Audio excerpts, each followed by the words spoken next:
America versus China. The military gap is shrinking. But where? Imagine two companies competing to build the biggest fleet of trucks on Earth. One company owns more trucks, it has more factories, and most of its trucks stay close to home. The other company has fewer trucks, but its vehicles operate on roads across the entire planet. Now replace the trucks with warships. That is one of the easiest ways to understand the military balance between the United States and China. For decades, the United States had a massive advantage in almost every major category. More spending, more advanced aircraft, more aircraft carriers, more overseas bases, and a military built to operate far from American territory. But China has been closing parts of that gap fast. Its navy has become the largest in the world by ship count. Its air force is modernizing. Its missile forces are expanding. And its military industry can produce large numbers of ships, aircraft, and other equipment. So does that mean China is catching up everywhere? Not exactly. Because the answer changes depending on where you look. And that is where the comparison becomes much more interesting. Start with money. The United States still spends far more on defense than China. The exact comparison depends on how spending is measured. China's official defense budget is much smaller than the American budget. But public estimates of China's total military spending are often higher than its official number. Even so, the United States still has a major financial advantage. That money supports more than weapons. It pays for personnel, training, maintenance, research, military bases, transportation, and operations around the world. Think about it this way. Buying a fighter jet is expensive. Keeping that fighter ready to fly for decades is another challenge entirely. It needs trained pilots, maintenance crews, spare parts, fuel, airfields, and a huge support network. The United States has spent generations building that network. That is one reason its military power reaches far beyond its borders. But money does not automatically create an advantage everywhere. China spends less overall, yet much of its military is focused closer to China. That means its resources do not have to be spread across the entire planet. And this is where geography begins to change the comparison. Imagine two teams playing the same game. One team must travel across the world. The other team is playing near its own stadium.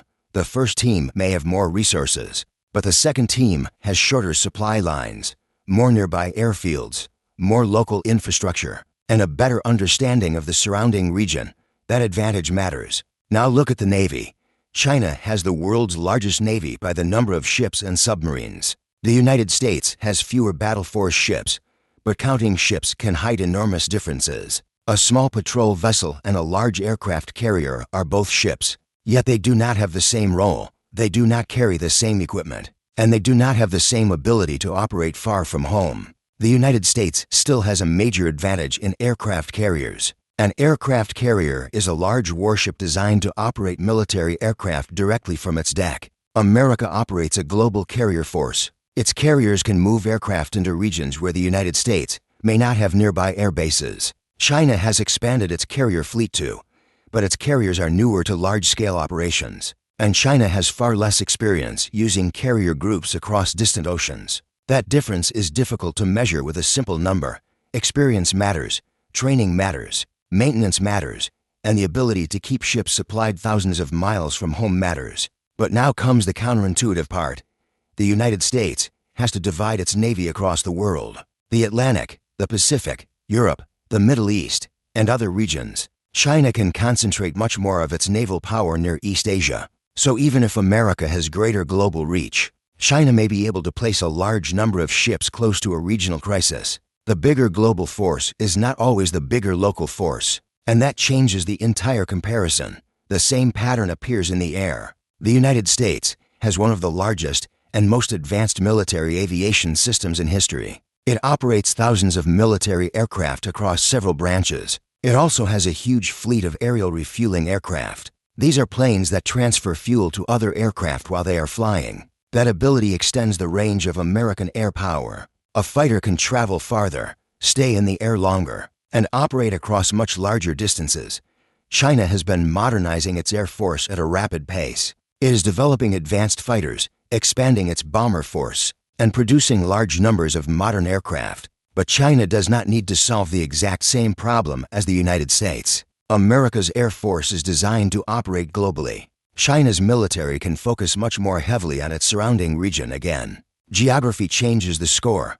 Now consider missiles. A missile is a guided weapon designed to travel toward a target over a specific distance. China has invested heavily in land-based missile forces. Many of these systems are designed to operate across the Western Pacific. Their purpose is not simply to match every American weapon. Their purpose is to make military operations near China more difficult and more dangerous. This is often described as an anti-access strategy. In simple terms, it means creating enough risk to make an opposing force think twice before moving into a region. That does not mean the United States has no response.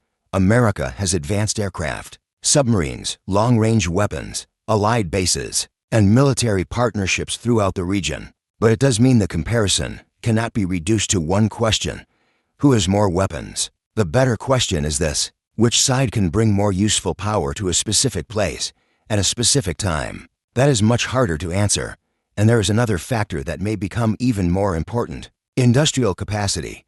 A military cannot depend only on the equipment it already owns. In a long conflict, damaged equipment must be repaired, supplies must be replaced, and new systems must continue to be produced.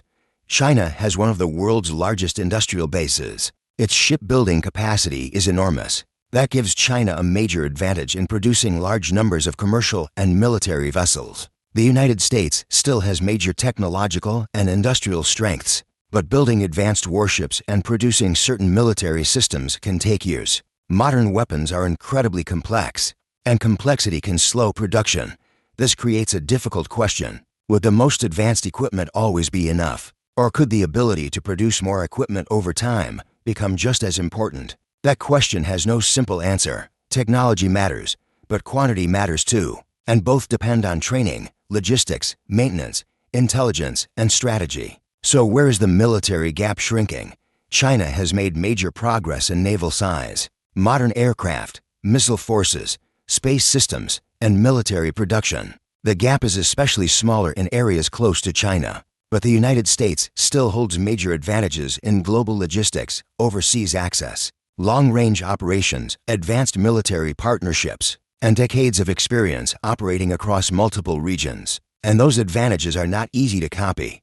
A global military network cannot be built overnight. It requires bases, allies, supply routes, training systems, and years of experience. That is why the United States is still the world's leading military power in global reach. But China is no longer simply trying to copy the American model. It is building capabilities designed around its own geography and strategic goals. And that may be the most important part of this comparison. China does not necessarily need to match the United States everywhere. It may only need to become strong enough in specific regions to change the balance there. So is the military gap shrinking?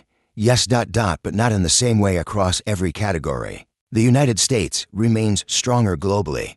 China is becoming more capable regionally, and near China's own territory, the comparison can look very different from the global numbers. The real story is not that one military is replacing the other. The real story is that the world is moving from one overwhelming military advantage toward a more competitive balance in certain regions. And just like those two companies at the beginning, the company with fewer trucks may still have the larger global network, but the company with more vehicles near its own roads may control the local race. If you want more military comparisons that reveal what the numbers really mean, subscribe now, because the next comparison may show that the biggest military force is not always the one with the biggest advantage.